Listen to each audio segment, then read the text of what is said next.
I'll be brief. Of all the people assembled in this room, I have the least right to be here because I'm the Dean of the faculty in which the Department of Journalism is situated, and in as much as any credit belongs to the University of Limerick for the splendid achievements of our students, Robert and Kevin, the credit belongs to my colleagues in the department.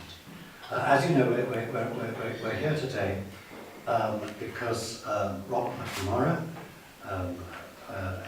has won the Sunday Times Young Journalist of the Year Award, and Kevin O'Brien has won the Irish Examiner Young Sports Journalist of the Year, and we're absolutely delighted and proud and bursting with a sense of achievement, their achievement, that is, that our students are winning these very important top national awards for investigative reporting.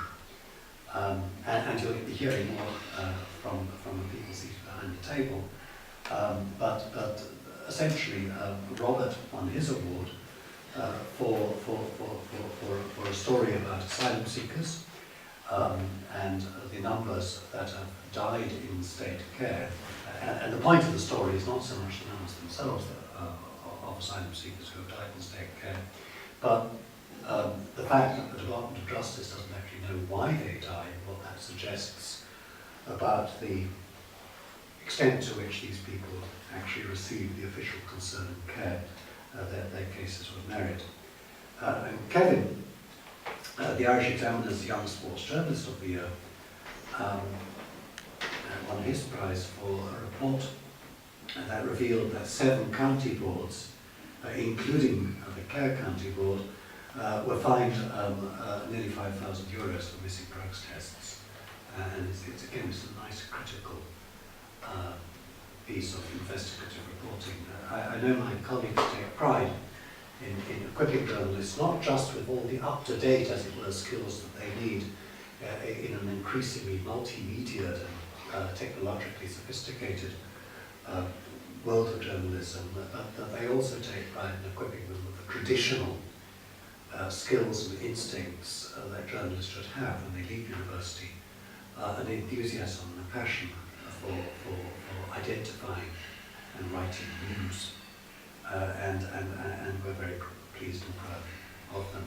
I'd like to thank the people who are here today, the O'Briens and the McNamaras and their parents and families, Frank Fitzgibbon, the Ireland editor of the Sunday Times, for being here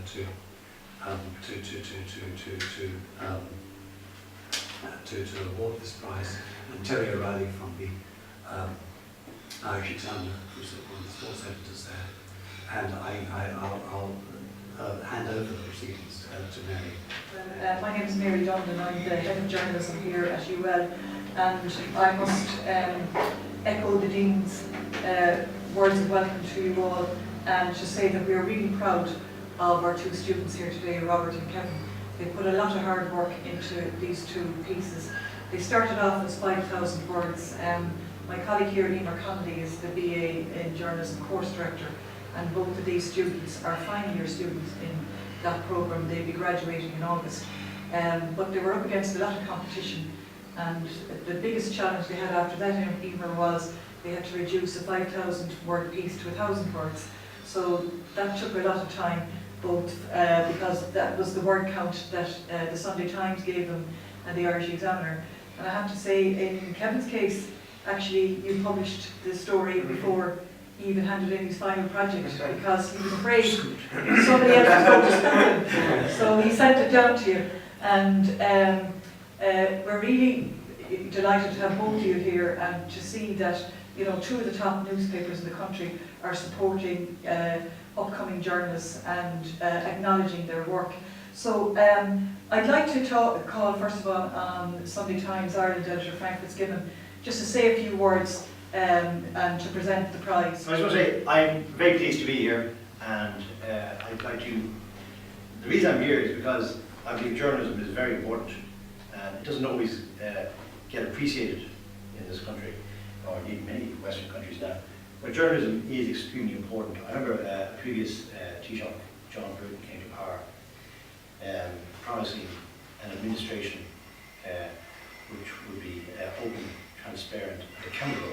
You remember the famous OTA, and in fact it was repeated by this administration when they came to power.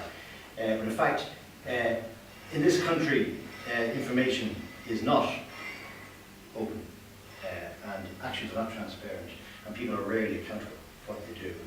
And the only people who actually can hold the institution of the state to account are journalists. There is actually nobody else doing that, be it in broadcast journalism or print journalism. Nobody else is asking questions. Nobody else has a forum which they can publish the answers when they get them. And I think it's really important. In the last few years there's been a closing down of information. The Freedom of Information Act, which was promised to be reformed, has not been reformed significantly at all. And so, congratulations to Kevin in particular for using the FOI in an effective manner.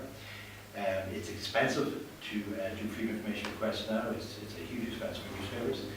The civil service have made no secret of the fact that they don't write down all their notes of meetings anymore, that they keep effectively secret meetings. In fact, Pat Rabbit, we had a story the other week in the paper where he said he keeps two diaries. He keeps one for the record, and he keeps a private diary which is inaccessible to FOI. This is absolutely actually outrageous.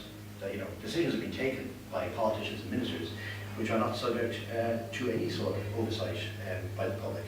So that's why journalism is important, because they uncover things, or we uncover things.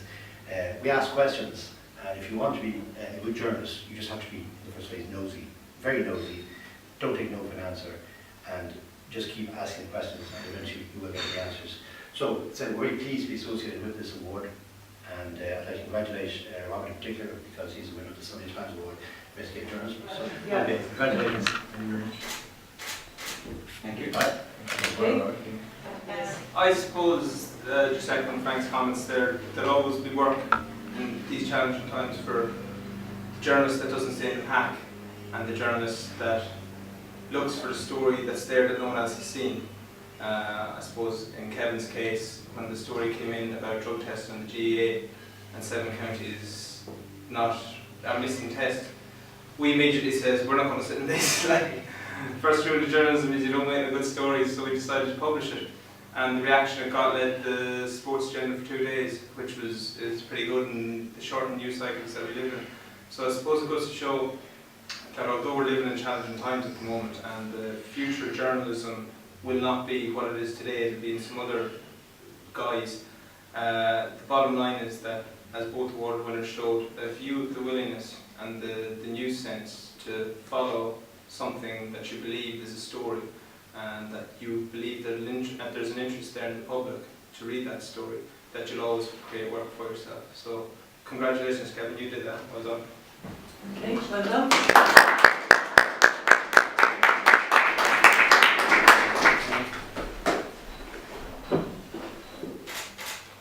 Thank you.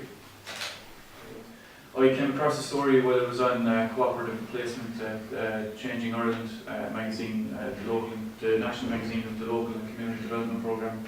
And I suppose I was working on an investigation into asylum seekers' conditions in County Kildare. And a topic that kept on cropping up all the time was mental health, and how the length of the asylum process and the conditions of direct provision affect asylum seekers' mental health. So that's when I came across the story of how many people have died under the care of the Reception and Integration Agency, who were charged with looking after asylum seekers in the country. And that's how I discovered that the Department of Justice do not know the exact causes of death in each case, because they don't have access to the death certificates, even though the coroner service is part of the Department of Justice.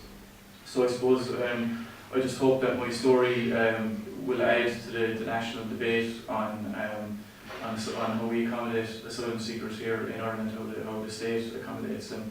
And I'd like to thank the Sunday Times for agreeing to publish the story, and I'm glad that it's going to get national coverage.